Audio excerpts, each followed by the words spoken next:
à votre première question, bon, le gouvernement ne va pas se réunir pour réagir aux propos qui ont été dits. Je me demande bien si ceux qui préparent le note du président Kagame avaient bien fait leur travail, parce qu'il est très en retard. Je crois que ces discours, il aurait dû le prononcer il y a une semaine, où il a été un peu distrait, il n'a pas suivi l'actualité congolaise qu'il a fait tant, parce que j'ai cru comprendre qu'il est très friand de nos différents passages dans la presse internationale, parce qu'il est revenu déçu. C'est bien pour lui, parce que ça lui permet d'avoir des éléments d'information. Alors, qu'est-ce qu'il faut dire? Je pense d'abord que le président Kagame n'a pas de qualité pour faire un quelconque commentaire sur ce qui concerne les élections. Premièrement, avant de parler élection, on doit parler de liberté d'expression. Est-ce que liberté d'expression existe au Rwanda? Deuxièmement, on parle de liberté de manifestation. Est-ce que la liberté des manifestations existe au Rwanda? Non. Troisièmement, comment il est arrivé au pouvoir? Quelle a été la méthode qui a été utilisée? Quatrièmement, je ne vous rappelle rien, mais vous vous souvenez du référendum qui s'est tenu, je crois, en 2015, où à 99,1% ou 98,1%, on a dit oui à une forme de présidence à vie, parce qu'il s'est assuré de rester au pouvoir jusqu'en 2034.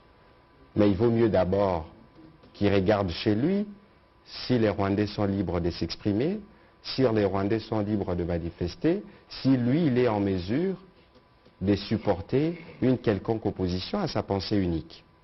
Donc je ne voudrais pas en dire davantage, mais je pense que pour tout ce qui concerne la démocratie mondialement, il est le dernier sur la ligne, c'est connu.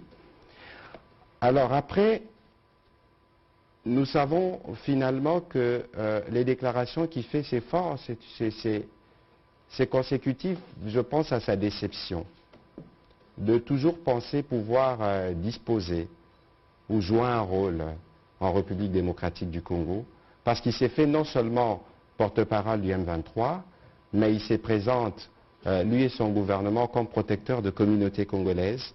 Au nom de quel mandat? Il est possible pour lui de faire la politique dans son pays et nous laisser faire la politique qui est la nôtre.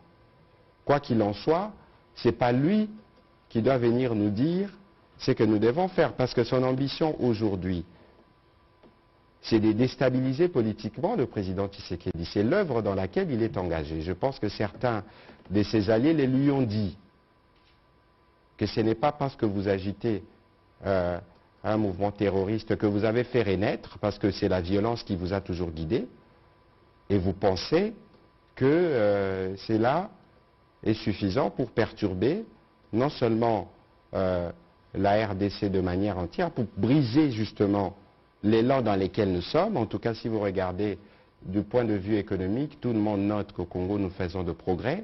Et je pense que le fait que le Congo est revenu sur la scène internationale pour prendre finalement sa place le gêne beaucoup. C'est cette volonté permanente de s'assurer que le Congo est fragilisé qui les guide. Et aujourd'hui, les pas faits par le président Tshisekedi et les différents progrès les gênent dans sa politique. Il faut les saboter.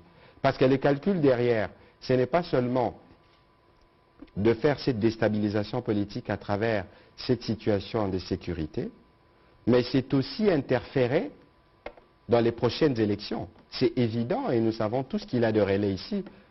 Nous savons tous qu'il s'est particulièrement rapproché de certains hommes politiques ici pour s'assurer qu'en 2023, il ait des personnes qui soient à sa disposition pour continuer sa politique de bradage et de pillage. Il est évident que le président de la République, à son arrivée, la stratégie diplomatique, c'était une stratégie d'ouverture. Venez, nous pouvons travailler ensemble pour le bien de nos populations respectives. C'est même dans cette trame que nous avons adhéré à la Eastern African Community.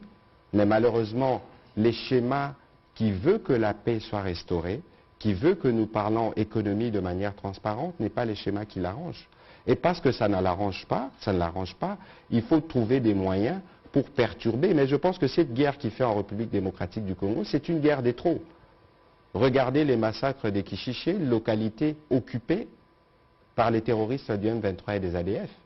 Les populations qui disent non sont massacrées nuitamment, des porte à porte. Des porte à porte. des jeunes sont un relais de force. Mais le responsable de tout ça, c'est qui finalement, si ce n'est pas lui? Je pense qu'il est possible pour lui aujourd'hui, parce que j'ai entendu aussi qu'il a parlé de paix, d'être un véritable acteur de paix. Et s'il est tant préoccupé par l'organisation des élections en République démocratique du Congo, il peut demander à ses troupes et ses M23 de vider les lieux. Ce n'est pas difficile. C'est ce qui est prévu, parce que lui, il pense que c'est les prétextes que nous voulons utiliser. Encore que si c'était là, cela le prétexte, on n'aurait pas fait notre part pour ce qui concerne l'organisation des élections. Je pense que, de toute évidence, sur la démocratie, il peut encore apprendre des leçons chez nous, parce que vous avez vu, par exemple, hier, l'exercice que le président de la République a eu avec les jeunes. Je ne suis pas sûr que dans son pays c'est possible, mais bon, voyons voir avec le temps, comme il nous suit souvent, peut-être qu'il va prendre quelques petites leçons qui vont lui permettre d'être plus démocrate et de permettre aux Rwandais de s'exprimer plus librement.